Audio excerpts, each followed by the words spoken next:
Melvin sufría acoso constante. A veces, parecía la ultraviolencia juvenil, casi cómica, de los libros de King y Burgess. Los mayores le tiraban piedras, le tiraban del pelo, lo arrastraban por sus lamentablemente grandes orejas y lo tiraban al lodo del borde del campo de fútbol. No hace mucho, le prendieron fuego a su casillero. Nunca supe quién lo hizo exactamente, pero ese fue el rumor que oí mientras esperaba en la asamblea de bomberos bajo la lluvia. Melvin era un blanco fácil. Tenía un sobrepeso considerable, la piel pálida del color de la grasa del tocino y olía a algo que no me importa mencionar. Su nariz parecía como si una mano invisible le estuviera tirando de las fosas nasales hacia arriba con fuerza, y su cabello era de un tono bistre con la textura de la paja mojada. Debería llevar gafas, pero solo le duraban un día y Medicaid tiene un límite. Lo peor era que no tenía la inteligencia para compensarlo. No era como si fuera un académico tranquilo que con el tiempo superaría a sus acosadores, no con violencia, sino con éxito. En clase, era un fracaso. Pero no era solo culpa suya. Nuestra escuela tenía una financiación patéticamente insuficiente, y Melvin no tenía forma de conseguir la ayuda extra que necesitaba. Vivía al otro lado de las vías, en un camping a las afueras del pueblo al que mi madre me advirtió que nunca me acercara. No sabía mucho de su vida privada, hasta que salió en todas las noticias. Sin embargo, Melvin tenía algo en lo que destacaba. Cuando era más pequeño, sobre los 5 o 6 años, era muy amigo suyo. Eso fue antes de que se convirtiera en ley común no relacionarse con él. Siempre que pasaba tiempo con él, me contaba historias sobre insectos.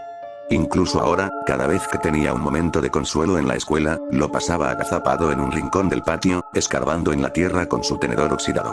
Cualquier insecto que encontraba lo guardaba en una bolsita de plástico que llevaba a todas partes. La llenaba con casi cualquier criatura pequeña que caía en sus manos.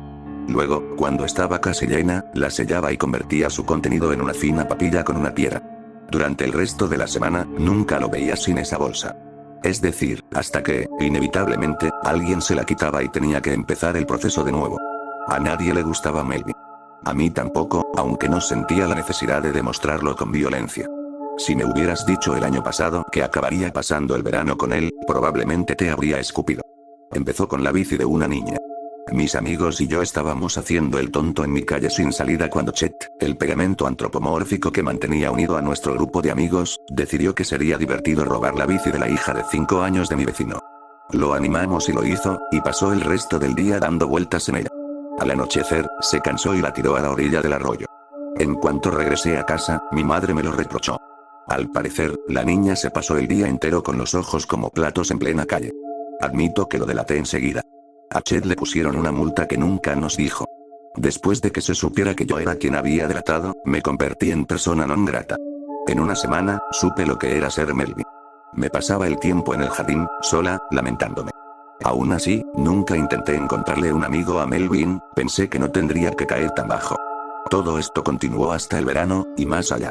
A mediados de junio, el aislamiento social me estaba afectando. Pensé mucho en tenderle una rama de olivo a Melvin, pero siempre me desviaba. Finalmente, tomé una decisión. Una mañana, mi madre me despertó al mediodía y me dijo que un amigo me esperaba en la puerta. Salté de la cama, esperando que fuera alguien de mi antiguo grupo. Quizás incluso Chet, que venía a reconciliarse. En cambio, encontré a Melvin de pie, incómodo, en mi porche. ¿Qué quieres? Me lancé a interrogarlo. Me preguntaba si vendrías a jugar conmigo hoy, me dijo con su voz baja y nasal. Después de un minuto de debate interno, pensé, al diablo. Le grité a mi mamá que volvería antes de cenar y me fui a pasar el día con Melvin. Nuestra primera conversación juntos parecía un diálogo de esos libros de mierda de cómo hacer amigos. Intentó romper el hielo con educación, contó algunos chistes malos y me ofreció un chicle de manzana. Lo rechacé porque el paquete tenía una pequeña mancha. En poco tiempo, nuestras interacciones empezaron a parecer normales. Bajamos al arroyo, charlando y jugando con palos. Melvin es un tipo interesante, una vez que lo conoces. Al parecer, vivía en el parque de caravanas, pero no en una. Su padrastro era el casero, y vivían en una casa grande en la entrada del terreno. Su madre trabajaba muchas horas en algún sitio, y Melvin pasaba mucho tiempo solo en casa. Mientras hablábamos y caminábamos sobre un tronco cubierto de musgo, Melvin de repente chilló de alegría y señaló algo que no podía ver. Saltó del árbol caído y se arrodilló, rebuscando en el barro. Me agaché junto a él y observé con asombro cómo sacaba de debajo de una hoja el gusano más grande y grueso que jamás había visto. «¡Guau, tío, qué asco!» «¡Genial!», grité. Melvin sostuvo la comida incómodamente cerca de sus labios mientras la contemplaba con anhelo. Finalmente, salió del trance y, con la mano libre, rebuscó en una riñonera. Sacó una bolsa de plástico con cierre hermético llena de una pasta rancia de invertebrados triturados. La abrió con los dientes y metió la comida con cuidado. Volvió a cerrar la cremallera y la guardó en su mochila. ¿Por qué haces eso? Le pregunté sin rodeos. ¿Hacer qué? Respondió Melvin. ¿Sabes? Respondí, eso que siempre haces. Con las bolsas de plástico y los insectos. Melvin se encogió de hombros con seriedad y esa fue la última vez que hablamos sobre ese tema. Esto se convirtió en mi rutina de verano. Casi todos los días, pasaba horas con Melvin, generalmente en el arroyo. Me aseguraba, lo mejor que podía, de que ninguno de mis viejos amigos me viera. Si se descubría que estaba pasando tiempo con Melvin, cualquier esperanza de recuperar mi popularidad se esfumaba. Ese día de julio, Mel y yo caminábamos hacia nuestro lugar habitual. Me asomé por la cima de una colina pequeña pero empinada justo antes que él. Me agaché rápidamente al ver a Chet y a algunos otros al otro lado, acercándose. Retrocedí a toda prisa y, patéticamente, eché a correr, pasando a Melvin y cruzando el claro. Jadeando, miré desde detrás del árbol que usaba como escondite. Vi a Chet y a la pandilla cruzar miradas con Melvin mientras ella bajaba de la pendiente. Antes de que pudiera correr como yo, se abalanzaron sobre él. Seguí observando y le hundieron la cara en el barro, pisoteándole la mano y pellizcándole el cuello. Me di la vuelta y volví a casa. No volví a ver a Melvin durante unos días después de eso. Cuando por fin volvió a aparecer en mi puerta, tenía un ojo morado y el labio hinchado. Estúpidamente le pregunté ¿estás bien? Y lo dejé ahí. No me molesté en disculparme. En ese momento, no pensé que hubiera nada que disculparme. Ese día sugirió que pasáramos un rato en su casa. Me resistía, pero al ver su estado, entendí su razonamiento.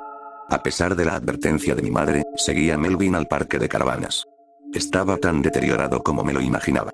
Pedazos de chatarra y coches viejos estaban esparcidos por el jardín delantero de las caravanas. De un alambre viejo colgaba ropa mojada, que goteaba lentamente sobre la tierra ya empapada. Te habría creído si me hubieras dicho que el lugar estaba abandonado. La casa de Melvin apareció más adelante en el sendero. Era un bungalow de la infancia, aunque al menos tenía una mano de pintura recién pintada. A un lado había una pequeña recepción. Melvin me contó que sus padres trabajaban. Su padre era el dueño de la fuente del bajo alquiler, pues era el vertedero junto al parque de caravanas. Admitió que no sabía dónde trabajaba su madre, pero que estaba fuera casi todo el día. Lo primero que noté fue el polvo. Cada superficie de su casa estaba cubierta de una fina capa de polvo y telarañas. El lugar olía raro. Sinceramente, no se me ocurría un mejor adjetivo. El papel pintado estaba completamente desparejado y, al observar con más atención las docenas de cuadros colgados, me di cuenta de que cada uno parecía representar a una familia diferente. Estuve demasiado absorto el resto del tiempo que pasamos juntos como para preguntarle. Tomamos bebidas y aperitivos, y él parecía tener una reserva inagotable. Nos dimos cuenta de que ambos éramos grandes aficionados al mismo juego de cartas coleccionables, así que pasamos unas horas de ese día sofocante en su habitación jugando. Tenía algunas cartas bastante raras y caras en su colección, y cada vez que me daba la espalda, me aseguraba de guardarme una. La habitación de Melvin era un desastre.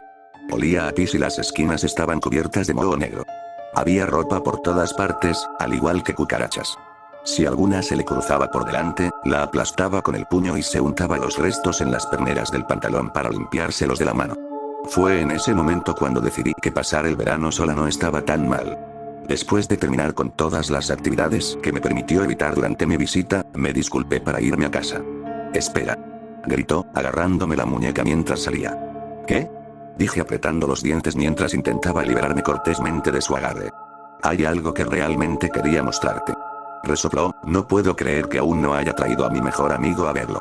Suspiré. «¿Qué quieres mostrarme, Melvin?» «Mi granja de gusanos», dijo y comenzó a guiarme hacia ella. El calor afuera era mucho más soportable que antes, pero seguía siendo muy incómodo. Melvin ignoró el resto de mis preguntas y optó por arrastrarse en silencio. Terminamos en el rincón más alejado del parque de caravanas. Había unos pocos metros de bosque pobre entre el límite del parque y la cerca de hierro corrugado del vertedero de su padre.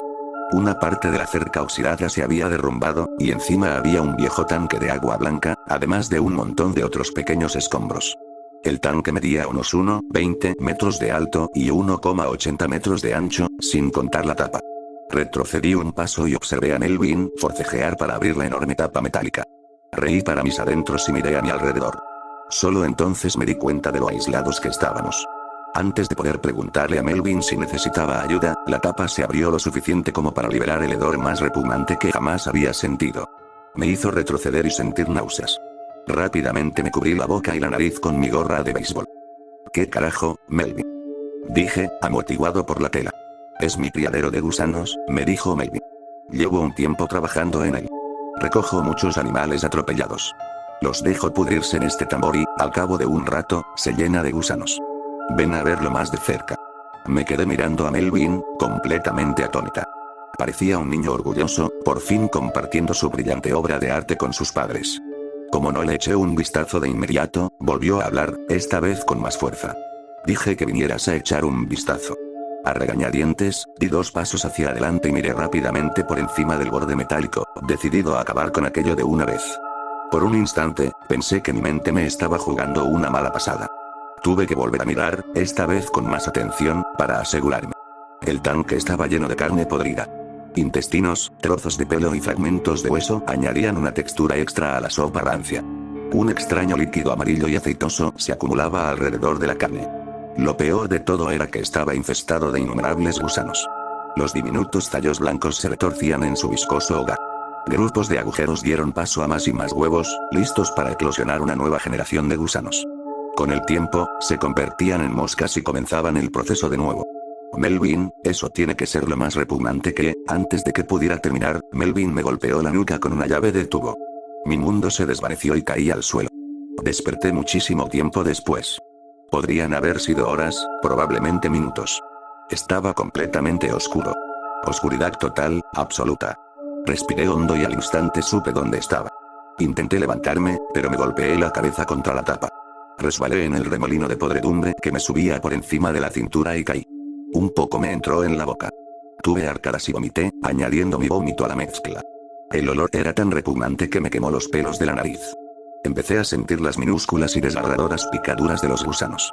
Era como un enjambre de mosquitos. Me retorcí, imaginando mis ataques invisibles filtrándose en mi piel y poniendo huevos. Todavía me dolía la cabeza a mares. Me costó un poco darme cuenta de lo que había pasado.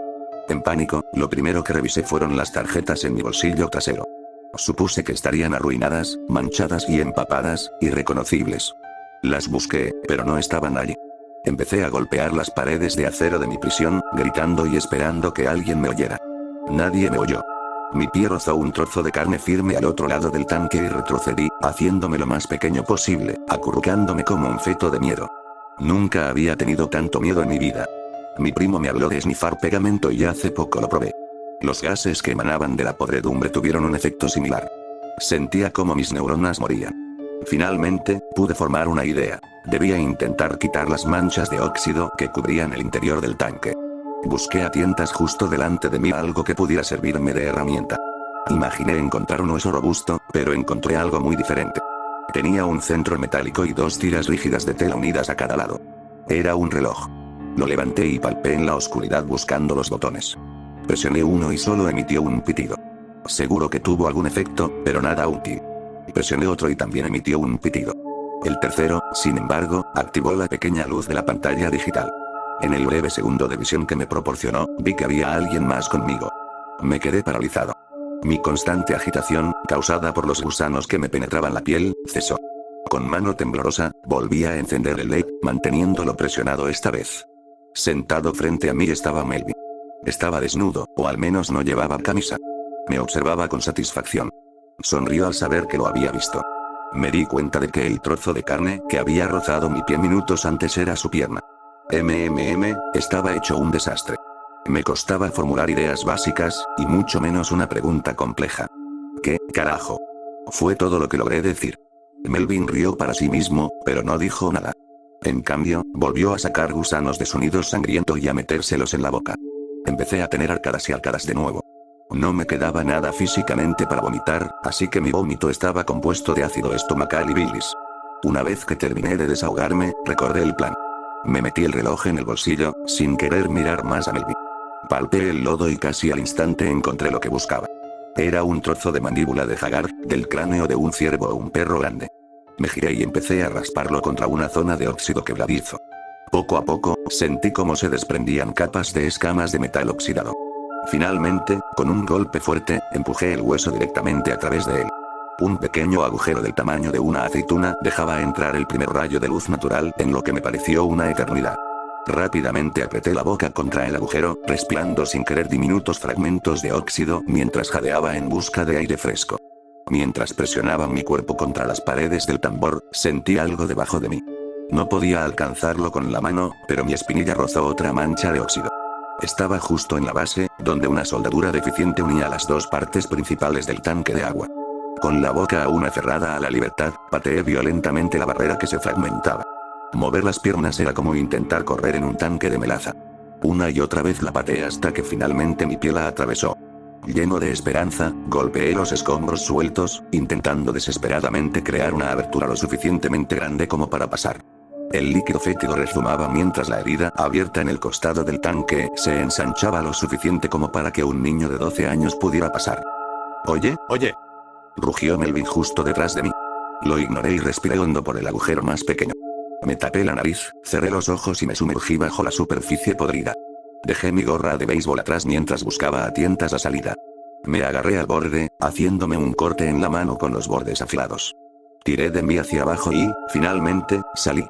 Como un recién nacido, mi cabeza, cubierta de suciedad, brotó del útero de acero. Le siguieron mis brazos, que se agarraron a la hierba frente a mí. Empecé a salir. Mi avance se detuvo a la altura de la cintura. Estaba atascado, arrancando matas de hierba de la tierra empapada mientras intentaba desesperadamente liberarme. De repente, sentí que alguien me agarraba el pie. Melvin intentaba arrastrarme de vuelta. Grité y planté las manos a ambos lados de la entrada, impulsándome dolorosamente hacia adelante. Retrocedí, forcejeando contra su férreo agarre. Finalmente, la suela de mi zapato impactó contra su mandíbula. El impulso del golpe me impulsó fuera del tambor y me hizo rodar al suelo podrido. En cuanto me liberé, salí disparado. Me puse de pie tambaleándome y corrí tan rápido como mi cuerpo cansado me lo permitió. Caminé con dificultad por la vegetación enmarañada, evitando por poco una lavadora abandonada. No miré atrás mientras pasaba como un rayo junto a las caravanas, cuyos ocupantes me observaban con confusión y asco. Atajé por el arroyo, sin querer que nadie me viera en ese estado. Salí cerca de mi casa y caminé los últimos metros, exhausto. Esto ocurrió en el verano de 1995 y fue un momento crucial en mi vida. Voy a terapia a menudo, no solo por lo ocurrido ese día, sino porque suele surgir en casi todas las sesiones. Mi madre estaba tan perturbada por lo que me pasó que llamó a la policía. Un policía se presentó en mi casa para hablar conmigo. Intentaba averiguar qué había pasado exactamente. En cuanto le conté todo, y él terminó su café, nos dio las gracias y se dio la vuelta para irse. Justo antes de hacerlo, vio el reloj digital en el cubo de la basura de la cocina. Era el que había estado en mi bolsillo desde el incidente, el que mi madre tiró junto con mi ropa arruinada. Se puso pálido al verlo. Tomó un pañuelo de papel y se envolvió la mano con él, recogiendo el reloj sucio que, para el policía, tenía un estampado de gecko extrañamente familiar en las correas. ¿Dónde encontraste esto?, dijo en voz baja y preocupada. Le dije que yo era el reloj que mencioné en mi relato, el que encontré en la granja de gusanos. Mis padres nunca me contaron lo que pasó después. Supongo que fue para protegerme.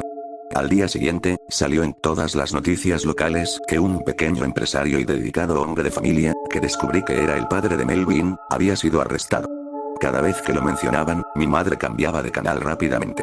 Que yo recordara, nunca volví a ver a Melvin. Dejó de ir a la escuela, y la teoría predominante era que lo habían obligado a vivir con su tía en el otro lado del estado.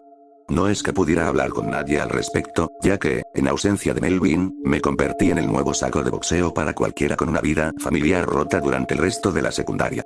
Ya tengo 42 años y tengo hijos. Un niño y una niña, de 6 y 8 años.